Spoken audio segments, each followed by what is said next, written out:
Hi everyone. Happy Monday. Happy MLK Day. Happy, very, very happy MLK Day to people who are not working, like some people in my house that I know. Today is January 19th, of course. Welcome to another episode of Physician Heal Thyself Car Therapy.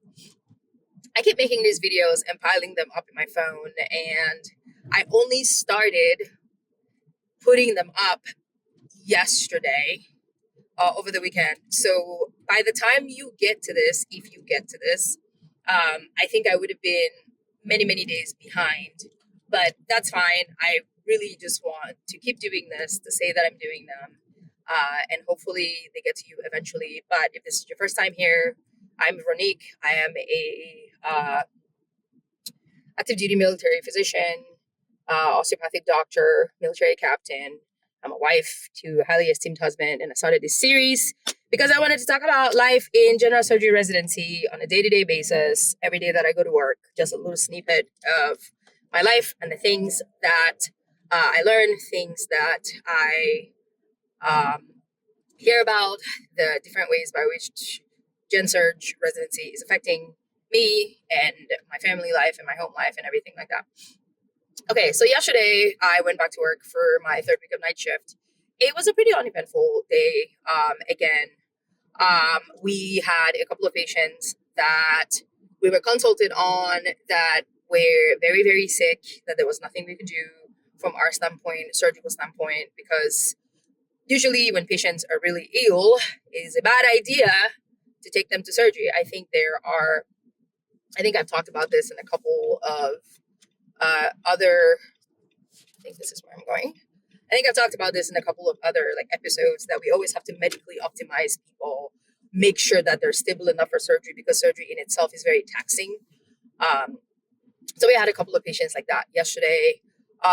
While we had a patient that came in with appendicitis that needed to go get surgery. I think I also talked about sometimes in recent years, it has been shown that you can treat appendicitis sometimes with antibiotics, or when the appendix is burst or perforated and everything is just murky in there, you can give them antibiotics to kind of help with the inflammation before you go back and take the appendix out. So yesterday, again, my senior and my chief were in the OR for a good portion of the evening. So I was on the floor, just hanging out, just checking on patients, just doing different things. My lesson for yesterday was two different things, and I think I've talked about both of those things, but I want to give you guys the example from yesterday. The first one is communication, under communication, miscommunication, lack of communication. We had a patient yesterday that had a particular surgery that I learned that sometimes, so one of the nice things about the colon, your large intestine, is that there's a lot of it. There is a lot of large intestine. So if there's something wrong with your colon, if there's something wrong with your small intestine, maybe not the small intestine really, because that one really does a lot of work in processing our food and absorbing our nutrients and stuff like that. The large bowel really sucks out water and everything and makes your poop less liquid so that you can poop it out without any problem. And we know about colon cancer. We know about other issues with the colon. Sometimes you can do surgery on the colon if you have issues, say a cancer that you find. You can just go out, you cut the colon out and you put it away. If a person goes and gets shot in the colon, we can cut out the portion of the colon that is bad and put it away. There are different diseases, genetic diseases that people have that give you it's called a predisposition. Basically, it makes you more susceptible to cancers of the colon. So they do what they call prophylactic surgery. They go and they take out that portion of the large, they take out either half or all of your colon. You can live with a small intestine and no colon. Other thing that I learned. You cannot necessarily live without. I don't think you can live without a small intestine, obviously, because that's where all your nutrient absorption happens. But you can definitely live without a colon because we can just redirect your small intestine to the outside of your body, and you will just be pooping liquid stool the whole time. But this particular patient had a colostomy, which is basically that you go and you have that surgery where they take your colon and they put it out through a hole in your stomach, and then you poop through that hole in the stomach. Lots of people have this. You have a colostomy bag, you just carry it, you wear your clothes, nobody knows. And then depending on the reason why they did it, say sometimes some people have really bad like inflammations in the rectum or stuff like that in the anal area, like the rectum is like the part of the end of the colon where you have your poop coming out.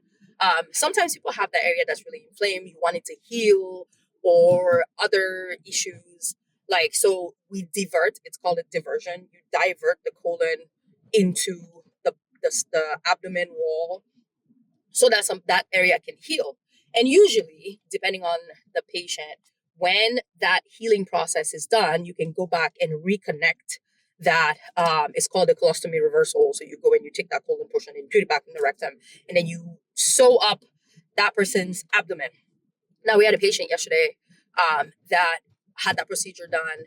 And what I didn't know is that sometimes when you do a procedure like that, you can get blood, like you can get blood in the poop just because there's been a bunch of manipulation and stuff like that. The other thing that they did for this particular patient is that they went and they looked into like the urine producing organs, so the bladder, the urethra, which is where for males urine passes through to come out, and then the ureters, which are the two tubes that are attached to your kidneys, where your kidneys do all the urine things, and then it trickles down through your ureters into the bladder, and then you pee out through your urethra. Okay. This patient had like, I think it was because they had some strictures or whatever, but they had stents, which is little things that you put in different tubes in the body to help open them up. You can have it like in your throat, you can have it in blood vessels and things like that, just to help things flow better. I never knew that you could put them in the urethra. That was something that I learned yesterday. The other thing is that when you do that, because the urethra is a small opening, of course, you have like manipulation of tissues. So these people could sometimes have bloody urine. Okay, all of that to say that this patient was peeing bloody urine. And I had no idea that they were supposed to be doing that because somehow, especially on Sundays, like the sign up for Sundays is usually kind of interesting. We had gotten enough information, and I think it's because, which is something I didn't know, which is what I learned yesterday. It's because this thing wasn't very important. We weren't told that this person will have like bloody urine output. But the other thing is when you go into surgery, especially if it's a long surgery, we put a catheter up in the bladder to help remove, like to decompress, to help you pee while you're in surgery, so that you don't have a distended, so like your bladder isn't huge. Because when you do surgeries that involve a camera inside your body, it's nice to have the bladder flat. One, so that if you're poking around with sharp objects in there, you don't go poke into the bladder and cause a problem. Also, it's just nice. It's nice to have like the abdomen, the more space you have in the cavity, the more room you have to work. So sometimes we would put, it's called a Foley. You put a Foley in a patient so that they can have pee, or they can have easy urine output during the surgery. The thing with that is that once you take it out, you have to wait for the patient to pee on their own. It's called a trial void. So you have to wait for about 4 to 6 hours to see if the patient's going to pee on their own. If they don't pee on their own, then you use an ultrasound called a bladder scan, and you check if they have urine in their abdomen. And if it's up to a certain number, say like 300, 350, whatever, then you have to proceed and do something called a straight cath, which essentially, again, is you're going to take a catheter, you're going to stick it up their urethra, and then you're going to basically decompress. You're going to take out that urine from the bladder. That way, the bladder doesn't continue to get full and this patient can't pee, which is what we call urinary retention. And after surgery is acute urinary retention. And then you have to start figuring out, like, why is this patient not peeing? What is going on? The last time that this happened to me, it was something where the patient had always had trouble peeing and we just didn't know. They had also had strictures, like their urethra was kind of narrowed in different places. We also didn't know. We also didn't know. So when the patient didn't have urine output at the time, the nurses would do the straight cath. So they'll take the catheter and put it up the bladder. That nurse went to go try and do it, and blood just came out, which looks scary, but it really isn't. And if it turns out that that happens, which the answer to this I didn't know, is that if you use one catheter and it doesn't work, you just use a bigger one. And if that doesn't work, then you call urology. Those are the P people to come and try to figure it out. This patient from yesterday, I got a call from the nurse that was like, hey, this patient just had 360 or something like that milliliters of blood coming out of the urine. We had been told before that the patient, when they had scanned his bladder, he didn't have much urine in there. It turned out that the scanner was broken, which is the other thing. That sometimes, one of the questions that I would get when I was doing step 2, there was something where it would be like, oh, the patient is on a ventilator and everything is connected properly and everything works just fine, but that patient is not saturating, like they're not getting enough oxygen because the numbers on the ventilator are not working well.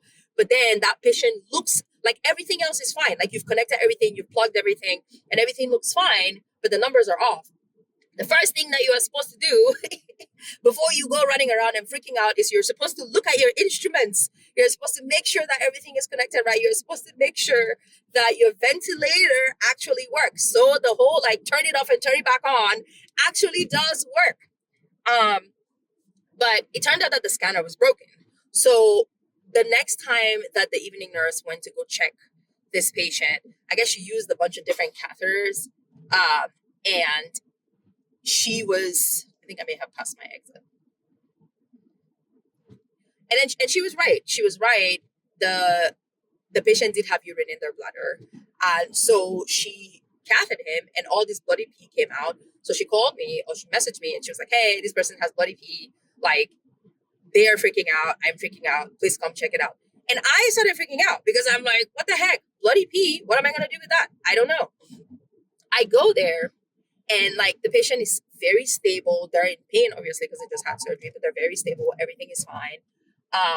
And in conversation with the nurse, I find out that that is not the first time that they've had that happen. That's not the first time that a bloody pee has been happening. And, I went from holy crap, I have to call the big guns. I have to consult urology to, why didn't nobody tell me?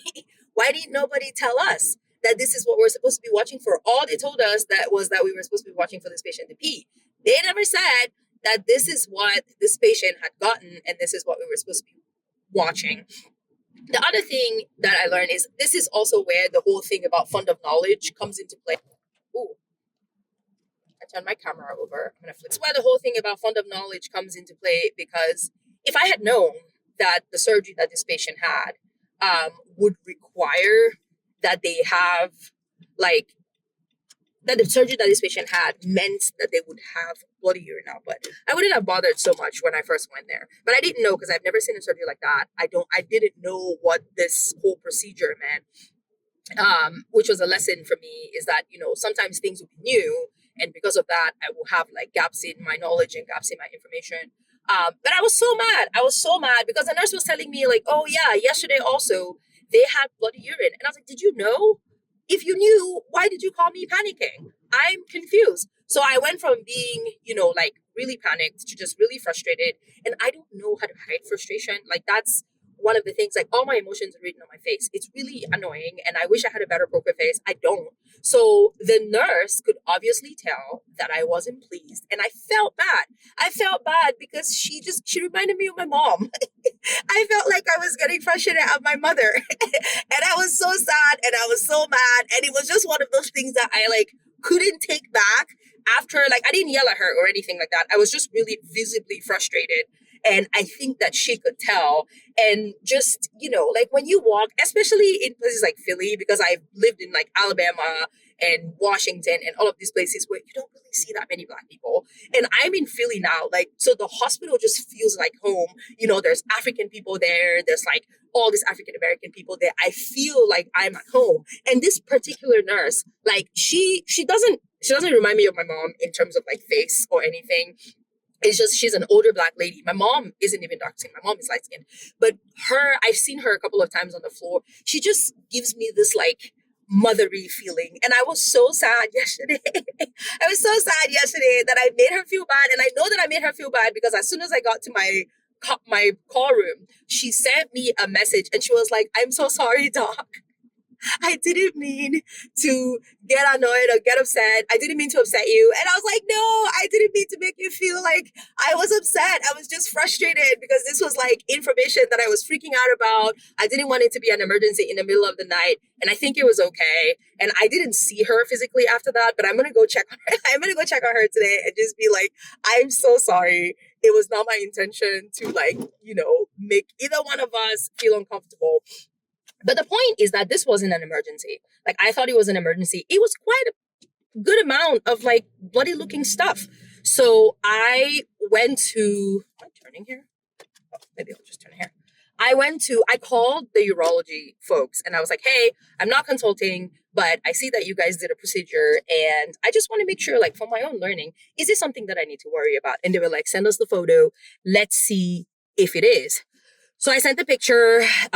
Very, very nice, like, urology doctor looked at it and then messaged me back and said, "Yeah, it looked a little different than it was yesterday, but we're still not worried about it because when this procedure happens, like they explained, it was very sweet. They explained like all the different, like, the procedure. They explained why the blood will come out. They said, don't worry about it. It should go away in a few days. If it continues before the patient leaves, feel free to call us and we'll figure it out." And so that was the end of that. And I was freaking out for absolutely no reason. I learned a lesson. I learned about a new procedure. I learned that this is not something that I necessarily need to worry about. And that was fine. But that was my lesson for yesterday. That was the communication part, was that I wish I had gotten more information about this. And then just like from an actual learning standpoint, people that get catheterized or that get stents placed in the urethra could actually have bloody urine output. It's not something to necessarily worry about, especially if the patient is stable. That was my lesson for yesterday. I'm very glad I actually did learn a lesson, because sometimes on night shift, all you're doing is you're managing people, you're tucking people in, they're going to sleep, you're consenting people for surgery. You're not really like, there's not much learning. And sometimes your brain is just too tired to do actual studying. So it's always nice every once in a while to go to have like an opportunity to learn something new. So I was very excited. That's something that I learned. And then something for me today, accomplishment wise, I woke up this morning. I went to bed at 7:30 in the morning once I got home. And I didn't think that I would fall asleep because I was wide awake for some reason. But I was able to fall asleep, which is an accomplishment. Thank you, as always, to my husband for massages. Those are great. And then I woke up, I think it was about an hour before, or 30 minutes before the time I was actually supposed to wake up. I think I was supposed to wake up. I set my alarm for 2:30. I woke up at 2, and then I made a decision. My plan was to wake up at 2:30 and then just go to the gym. And I was like, studying is going to be a wash. I'll figure it out. Because the truth is, honestly, like every time that I think about what I want to do, there's always like, do you want to go to the gym or do you want to study? The truth is that the answer should always be that I want to study. However, which of them is going to be easy to pick? Do you really want to sit down for an hour and get pummeled by questions, rethink all of your life choices, and just be like, man, maybe I should have considered, I don't know what other job, maybe I should have stayed in the blood bank because these practice questions are kicking my butt? Or do you want to go to the gym and work on your gains? I don't know. The answer is easy. You always pick it, but the easy choice is not always like the correct one, right? So every now and then, I'll go to the gym, but like I'll always try to make sure to have a little bit of a pocket of time to study. So when I woke up today, I was like, okay, it's 2:00. Let's see if we can do this. Let's see if we can study for an hour, from 2 to 3. And then maybe I can make it to the gym before 3:30 and get an hour of a workout in, get showered, be on my way by 5:00 so I can be at work at 6. I am very pleased to say that I actually did study. I actually did some practice questions. I was pummeled. It was terrible, but it's fine. It's fine because I did it. I reviewed the questions. I was like, okay, this is dumb. I don't know anything about this, but at least I'm learning now.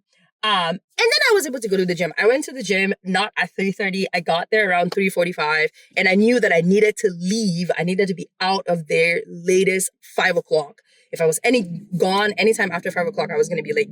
So I was able to get a workout in that lasted like 45 minutes. But the good thing about that workout, and which is where my accomplishment comes from, is like I said, I think a couple of videos ago, I've been trying to go back and like really work on the exercises that have been stressing me out. Bench presses are one of them. Like I got to a maximum of 150 on a bench press one time. One time I did a 1 rep max of 150, never been able to do it again.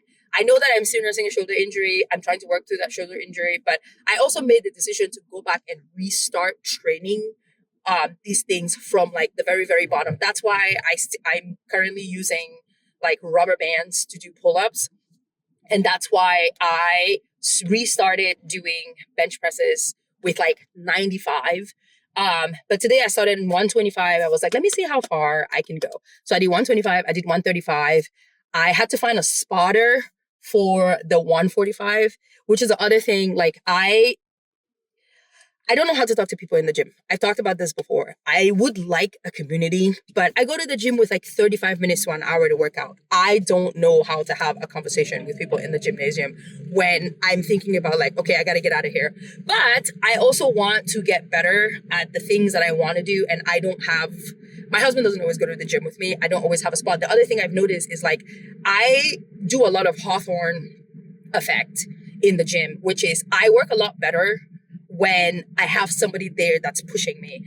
And I think it's usually better when that person is not my husband.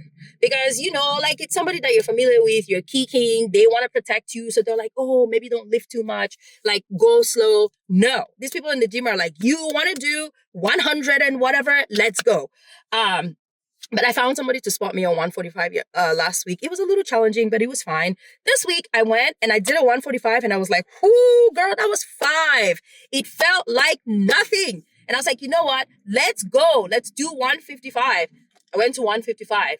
I had a gentleman in the gym spot me, 155, killed it. I did 4 reps, easy. 1 rep was like, you know, and then I was like, you know what? Let's shoot for 165.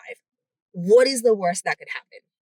So I did one decent 165, and then like he spotted me through 4 of the other ones. So I am very pleased to announce that my current 1 rep max for bench press is 155. Woohoo!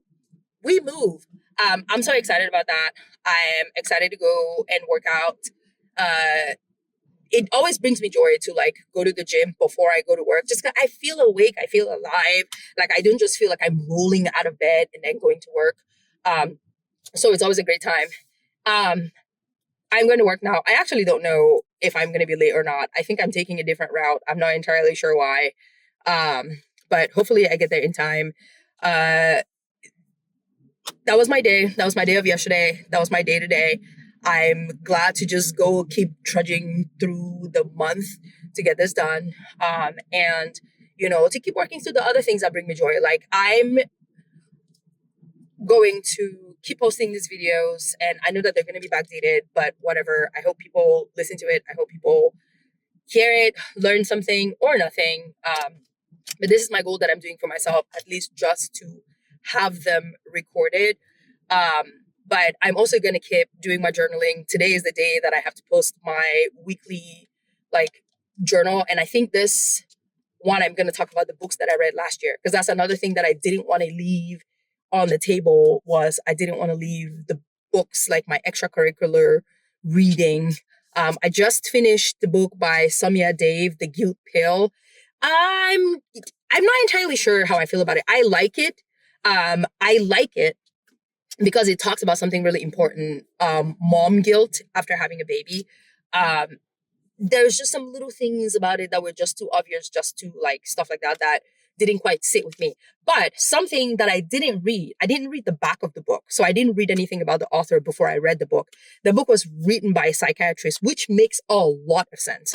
So I'm going to talk about it maybe in my next video, because we are running to the 25-minute mark right now. But I'm also going to put a list of my husband's books that he read last year and my books that I read last year if you are looking for book recommendations. Thank you so much for listening. Thank you so much for watching. If you have come this far, I appreciate you. Thank you for being my anonymous, unpaid, unsolicited therapist in the void. And I will see you in the next video. Have an excellent Martin Luther King Jr. Day. Have an excellent Monday. And see you tomorrow.